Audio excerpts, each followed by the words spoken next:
Bey, analista energético y de tecnología en Stratfor, nos explica detalladamente por qué es importante la relación entre Estados Unidos, Canadá y México en medio de esta renegociación del Tratado de Libre Comercio de América del Norte. For Canada, the United States-Canada trading relationship is one of the most important things for their economy, and it's one reason why the potential reopening of NAFTA negotiations by U.S. President Donald Trump is something that Canada is looking at very, very closely.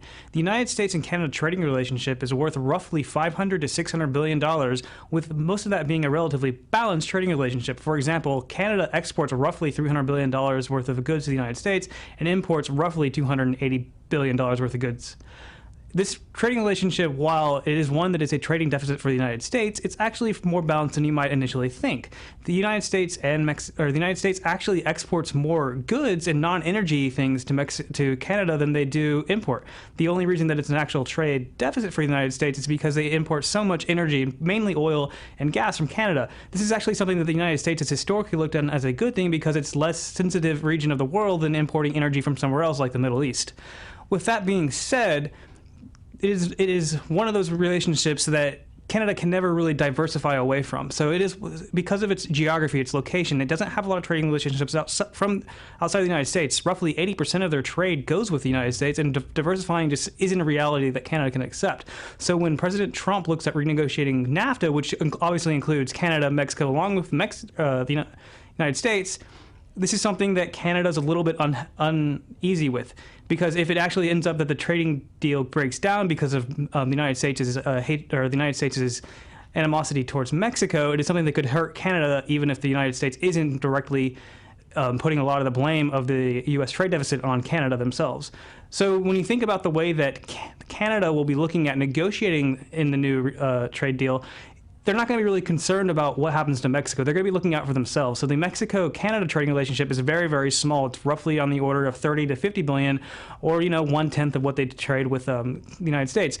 So they're going to be looking out for themselves. So they don't really care if NAFTA itself will continue. It's much more whether the trading deal with the United States continues. And if that means that NAFTA negotiations end up just being two bilateral negotiations, they're okay with that. They can live with that. But what they cannot live with is no trade deal with the United States.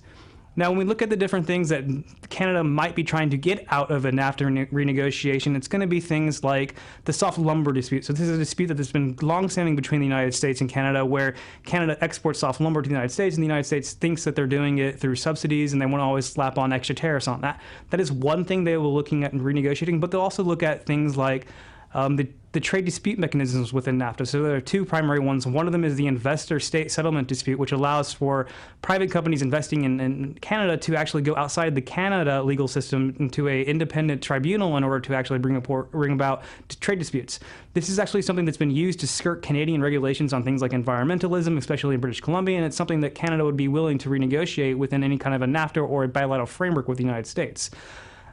Another thing that they will certainly be looking at possibly addressing is the rules of origin. So the rules of origin are something that's actually really important to Mexico. It's what level of NAFTA content, so a level of product or of input used to make a good in either Mexico, Canada, or the United States, that actually allows that good to qualify for tariff-free or other lower trade barriers under the NAFTA rules. So actually increasing that from around the 50 to 62%, depending on what sector we're talking about, is something that Canada might be interested in, because it is something that could also boost Canadian investment and boost Canadian trade with the region that's also including more of their own stuff. And finally, one of the other things that Canada will probably be looking at is going to be definitely issues about expanding the scope of NAFTA, or expanding the scope of the bilateral trade deal with the United States to include things that it doesn't include already. For example, it doesn't include a ton of stuff on intellectual property. It doesn't include that much on the digital economy, which is stuff that's really grown over the last 2 decades, and it's something that Canada will certainly be addressed. Vamos a la pausa y al regresar, Donald Trump nombró al nuevo